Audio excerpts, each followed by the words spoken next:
Dan Hurley is pursuing major targets. You're Locked On UConn.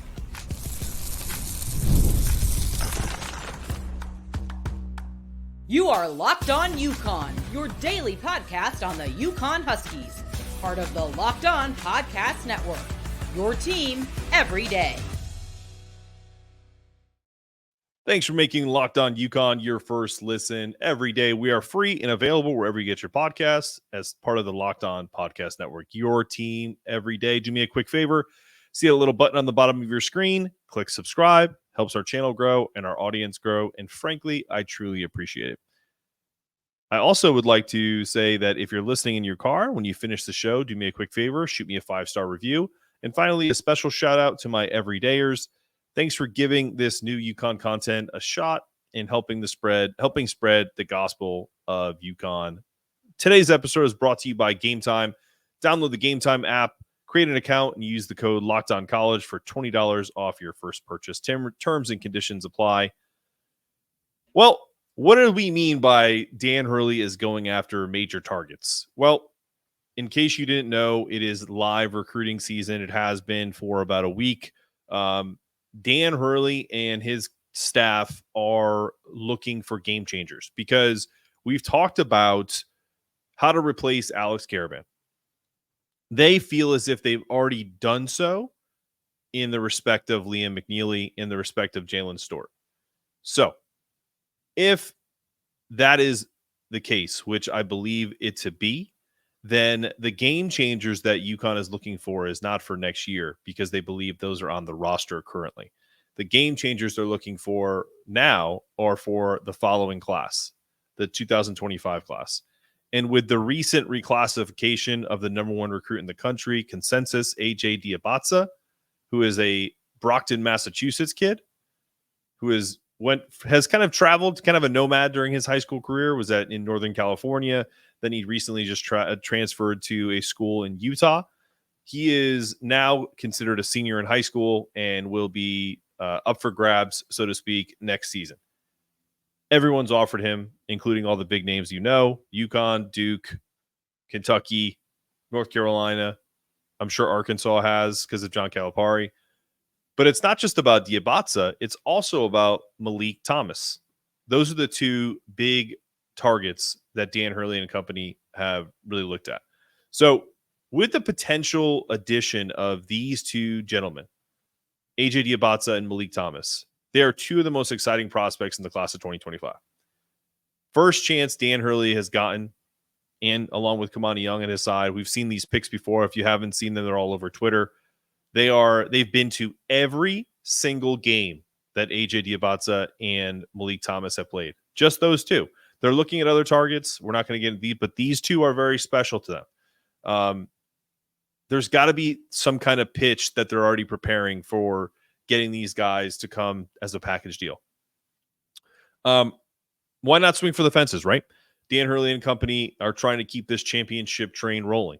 These guys could be game changers for the Huskies, bringing their unique talents to the 25-26 team.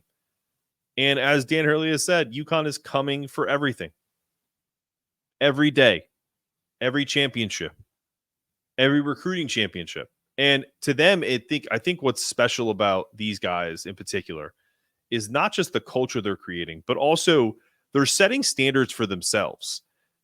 We may not win the 24/7 or On3 or Rivals recruiting championships. Those can go to the Dukes and the Kentuckys, and maybe not Kentucky anymore because Mark Pope is probably going to recruit a little differently. Maybe Arkansas is going to be the new kind of super class team on the block. We had Connor O'Neill on, who does Devils Illustrated, who thinks Duke is going to continue to recruit at that type of 4, 5, and 6 McDonald's All-Americans. I don't think Dan Hurley and company are excited or really believe in that. They believe in their formula. So the fact that they're talking about these two gentlemen in particular just goes to show how highly they feel about this. So let's dive into AJ. He is a dynamic talent, elite athlete. Positional versatility is a word that you're going to hear over and over and over again because it's something that Dan Hurley, Kamani Young, Tom Moore, Luke Murray love and they crave for their team. He is a versatile wing. He stands 6'7" maybe 6'8". He's already made a name for himself with his all-around game. He really doesn't have what I would consider weaknesses. I'm sure as a college coach, they can pick apart his game, but he's smooth. He's smooth with the ball. He dribbles the ball. For a guy that size, if you watch it, I feel like he dribbles the ball lower. It seems lower than normal. A lot of these guys kind of bring the ball up high, even when they're shorter. And for some reason, a part of that is the reason why he's so good at attacking the basket and finishing strong at the rim. He's got an absolute silk smooth jump shot, just absolute offensive threat. He can create his own shots off the dribble. I love that when you have, again, positional versatility. So within the working system of UConn, you need guys when the system breaks down on 2-3 different plays to have these guys who are seeking out efficiency versus volume. But it's just not about the offense. He's got great length and athleticism, as we mentioned, but he's a standout defender. Only thing that I would say is his red flag, and I know that people will ask, well, can he defend? He can defend, but it's littered all over his scouting reports when engaged. But that being said, all of this is vetted by this staff, and a staff that we all should trust implicitly. They are attending all of his games, and if he's not engaged, they probably pass. And I'd like to stay positive and imagine AJ coming in as a freshman and immediately contributing on both ends of the floor. And that's the kind of impact he could have and will have if they land the number one recruit in the country. Let's shift our attention to Meleek Thomas. He is a 6'4" shooting guard from Lincoln Park, Pennsylvania, and an absolute scoring machine. Just go type in Meleek Thomas, Meleek Thomas, do YouTube, find his clips. He is the ability to score in bunches. He is an absolute microwave. That is totally overused, but it's a great way to maybe we start calling him the air fryer. I have no idea, because that's the only other appliance that I think of that heats things up pretty quickly. He has an absolute lightning quick release, has a knack for creating space, and he makes just an absolute consistent scoring threat, whether it's mid-range, whether it's beyond the three-point line. He's a good free throw shooter. He dropped 20 points at the Nike World Basketball Festival and shown the brightest, in my opinion, at Slam Summer Classic Volume at Rucker Park, which is an iconic place to play. And it's got to be to the point where, that is for a high school recruit, or really anybody, to go in there and make other recruits like Dylan Harper, Cooper Flagg, Ian Jackson, make them not look silly, but better than them, at least in that one moment. I just think he's a gritty kid. He's the type of player that Dan Hurley wants. He reminds me of Ahmad Noel in a lot of ways, very shifty, a taller Ahmad Noel because he's 6'4". But even in one of his own quotes, he's a dog and he's gritty. And, that's what a school is going to expect from this kid, to come in and contribute right away and just be an absolute perfect fit for UConn's offense, because he thrives in a scoring role. And that's something that since the Teddy Allen game, Dan Hurley has focused on making sure he has scorers, and this kid fits that bill. So how would these two fit into UConn's system, you may ask? I think AJ's got positional versatility, can be that Alex Caravan, power forward, small forward, could transform himself into an elite defensive player under Dan Hurley and his staff's tutelage. I think that would match seamlessly with UConn's toughness and kind of defensive-minded / offensive intricacies in their approach, and just add another layer to his offensive game. Maybe they can work on his post presence. On the other side, Meleek Thomas would bring another explosive scoring guard that has that ability, and he's got speed.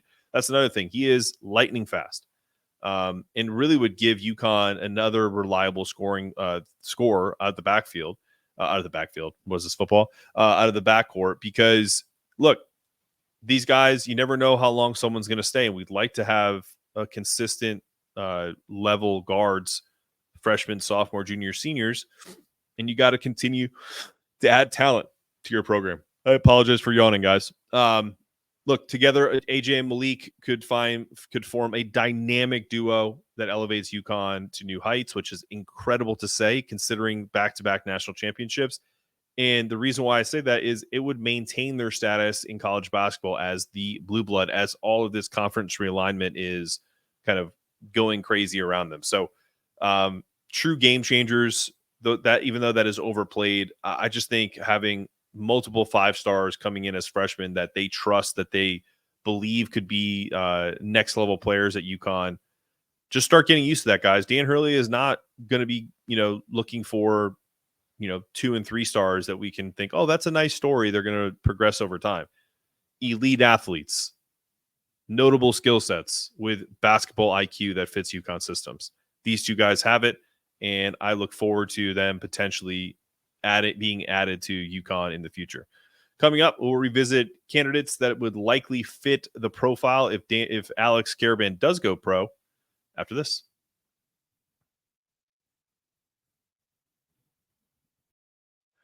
It's winner take all time in the NBA and NHL, and FanDuel is giving you a shot to bring home a big win of your own. Right now, new customers get $150 in bonus bets with any winning $5 bet. That's $150 to bet on spreads, money lines, player props, and more. Visit FanDuel.com/lockedon and make every playoff shot count. FanDuel, America's #1 sportsbook. And if I'm a betting man, I am still on the Minnesota Timberwolves. I believe it's at plus 290 to win it all. I believe in this squad. They looked tired in the first game, but it's a long series. So believe in the Timberwolves. I feel like Ant-Man, Rudy Gobert, Cat and the boys are going to end up pulling that series out and eventually beating potentially the Celtics. So that's a good value pick for FanDuel. So check it out.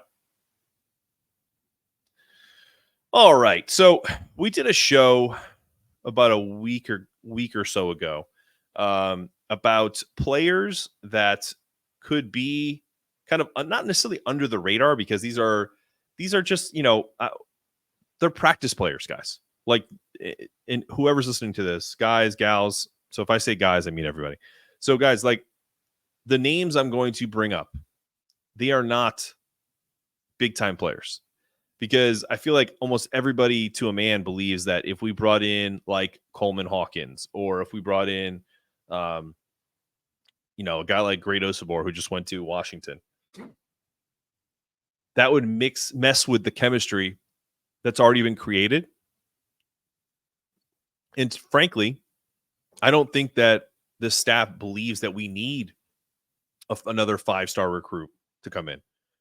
And those of you who do, you're wrong. And the reason why you are is because even though injuries happen, and we've been very lucky with the injury bug at UConn the last couple of years, so there's chances are that we won't get so lucky in the future.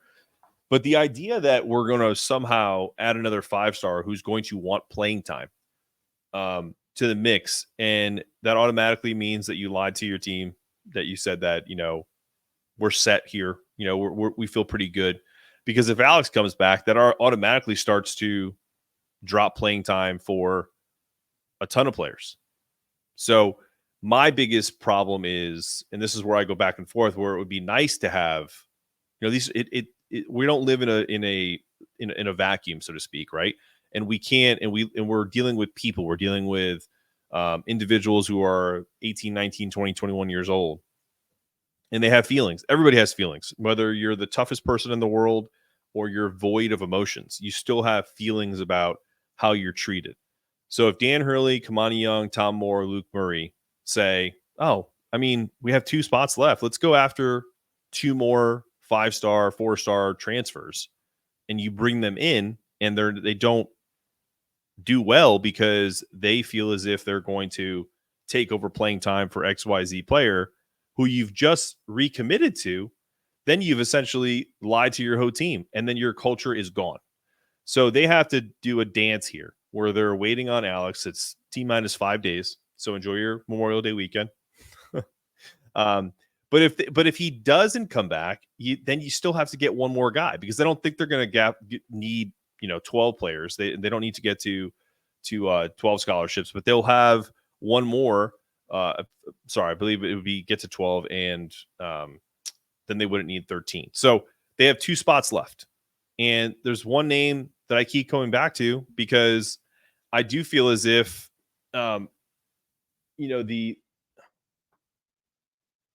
pause for a second. And we're back. No, I was getting text messages from my wife, and they come through on the screen. So I apologize there if you heard some dinging in the background. I keep coming back to these two names in their just guys who one is a lot better than the other, but I don't. So this one, the first one is Supreme Cook. He played at Fairfield. He played at Georgetown. So if you're familiar with the Big East, he was a starter last year. So the only problem with that is you got to tell someone that they played 27 minutes last year for a really bad Georgetown team, come in and see if you can work your way into 5-6 minutes a game. Doesn't seem like that's plausible, but if there was a guy who I think could be honest with someone, and it'd be refreshing for Supreme Cook. He just was at Georgetown with probably one of the most disingenuous coaches in the country, and Ed Cooley. So maybe he comes to UConn and says, yeah, I'd like a fresh start with a program that really has my best interest at heart, which is just making me a better player. Because let's be honest, guys, Supreme Cook's not an NBA player. Maybe they can get him to a point where he can play overseas, or just, convince him into a role, because that's what this is. That's what recruiting is. Trust me, I owned a recruiting business. Not everybody that I ended up getting to accept a job thought that was the best job for them at the moment.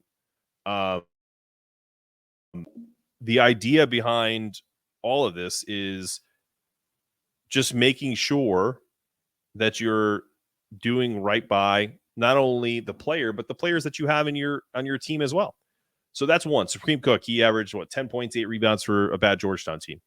I think he'd be a good fit because you could bring him in just in case someone gets hurt. He's a guy that can come in, bang around, get some offensive rebounds, give them a toughness, a presence.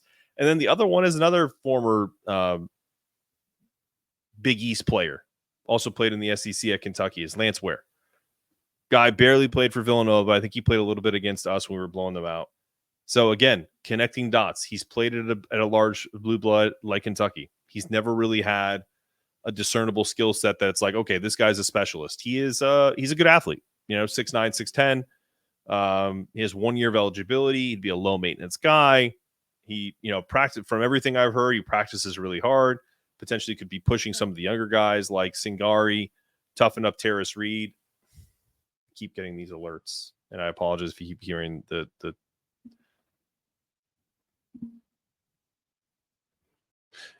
And we're back again from TextGate. Sorry, I don't know why I'm still getting these notifications, even though I have everything on Do Not Disturb. Anyway, Lance Ware, I really do feel like that's the type of player, and I could see him because, again, that Villanova team is completely falling apart. The other one that's very interesting, and I talked about him in the international show. I'm going to brutalize his name. But before we do that, are you watching Fox Sports or ESPN on your TV all day? Have to turn down the volume with all that shouting? Make the switch to Locked On Sports today, a free 24/7 sports streaming channel program for you every day to bring you the biggest stories without all the screaming. Locked On Sports Today brings you can't-miss analysis, opinions, and news, streaming 24/7 on YouTube or the free Amazon Fire TV channels app, part of the Locked On Podcast Network. Your team every day. Now, this name is brutal to say, and I'm going to see if I can sound it out, and it's probably awful. Berkey Buyuktinsel, Turkish player, played at UCLA. He is in the transfer portal. He was part of an international class that Mick Cronin brought in that people thought they'd be one and done because, Berkey played professionally in Turkey before signing with UCLA. 26 games last season, making 8 starts, averaged 4.5 points, 2.5 rebounds. In 16.3 minutes, he shot 43.3% on 2-pointers and only 30% from distance, nailing 11 from 37 attempts from 3. While that doesn't fit the efficiency profile that Dan Hurley and his guys talk about, there's something about this kid that could potentially be another type of player, developmental, that they say, listen, we know that you have aspirations to play in the NBA. It's not happening right now. Come play for us, get in our program. Maybe you play the following year. Because there's not going to be a lot of minutes this year, but you can still play in the States still, further your education, both on the court and off. And I think he's been pretty hot commodity since entering the portal, but really haven't heard much from him since that, because he's a second or third tier player. So this is the third tier is kind of where I'm checking players out. Another two players, Amari Jenkins is a 6'7" power forward from Wisconsin Green Bay. Since Doug Gottlieb, Dougie Buckets took over, he got in the transfer portal. Not surprising that someone will want to leave and not be coached by Doug Gottlieb. I think I'm still blocked by Doug Gottlieb. We can tell that story on another show. And then last is Jameer Watkins, another 6'7" small forward. Look, these are guys, again, not going to play. Could love the idea of coming to UConn and being that practice style player, just a body for very little playing opportunities, but gets to be a part of a championship culture, make a little NIL money, practice with the best program in the country, and that could be enough. We'll talk about why it's a good thing that Steph Castle is refusing some workouts after this.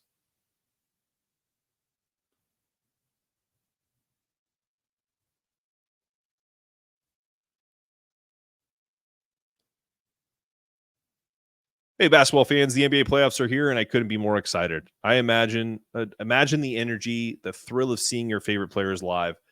It's a dream come true. And thanks to GameTime, making this dream a reality has never been easier or more affordable. With GameTime, you get killer last-minute deals, all-in pricing with no hidden fees, views from your seats, and the lowest prices guaranteed, so you can buy with confidence. I've been browsing through GameTime app and checking it out with upcoming playoff games and other events, and I'm amazed by the deals available. Whether it's high-stakes playoff games or another big event, GameTime has you covered. Let me tell you about my experience. I was looking at some games next week, and deals I found were incredible.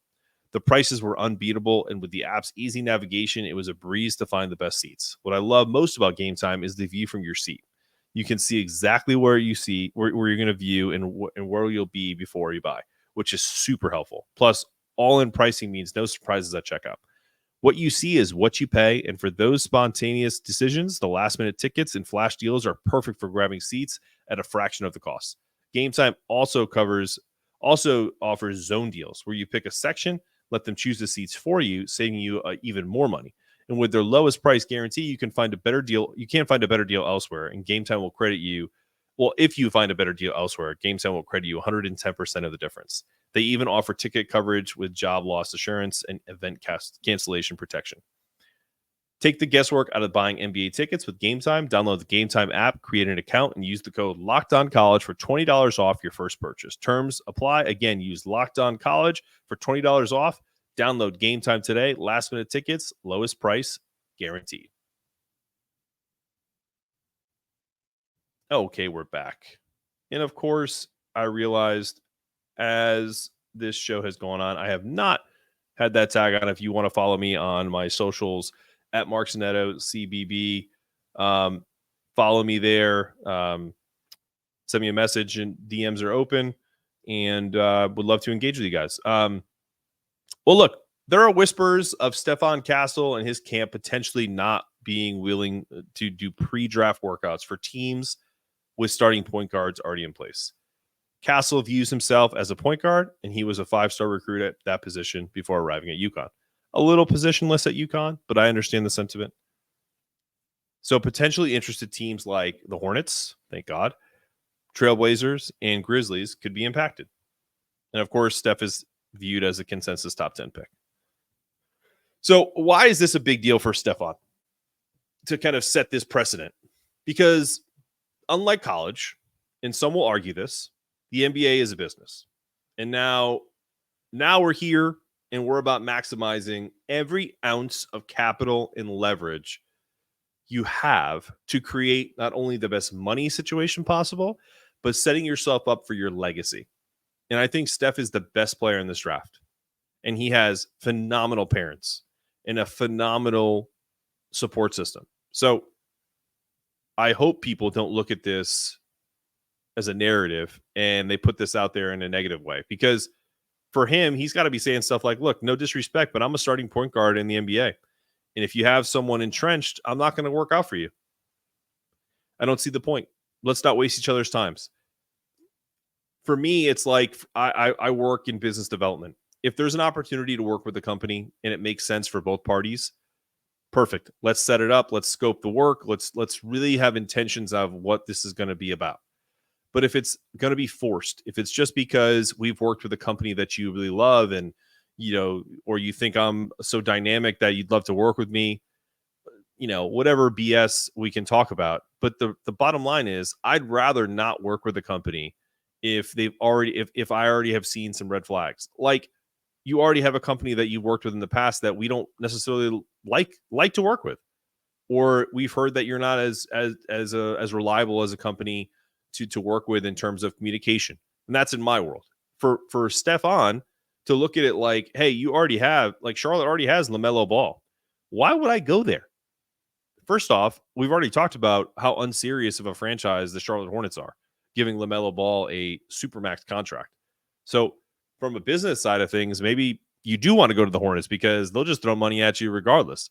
But I think that has a lot to do with LaMelo Ball's stardom before he even set foot on an NBA court, and kind of maintaining that status of having a supermax guy on your team. But look, another great name on this list is Tyrese Halliburton. He just made the All-NBA third team. What that means in terms of the money that you can potentially make, a supermax contract for him is now going to be worth up to $245 million. If he's playing for Charlotte, or even, let's say, the Kings, who drafted him first, he's not making that third team. So this is a smart play for Steph. And I hope people don't read it as selfish. It's because it's a power play. And guess what? If they do, and if you feel like this is selfish, good. Being selfish is okay to make sure your physical and mental well-being is where it needs to be, because that's not a bad thing. Being around toxic people, being around a toxic franchise that maybe doesn't view you as the answer, that just view you as stockpiling talent, maybe that's not the best thing. So as much as I'd love for him to go to OKC, he doesn't. There's no need to. This is a good selfish, and this is good. Locked On has launched the first ever national sports 24/7 streaming channel on YouTube, and now it's also available on Amazon Fire TV in the free Fire TV channels app. Locked On Sports Today is here for you 24/7, covering all the major sports and the top stories of the day with the local experts of Locked On, plus our national shows covering every league. Find Locked On Sports Today now and available on the free Fire TV channels app. Look, this has been another wonderful episode of Locked On UConn. I love doing this show with you guys. I'm your host, Mark Sonetto, asking you to stay locked in, stay connected, make sure your toughness meter is always rising. And as always, go Huskies.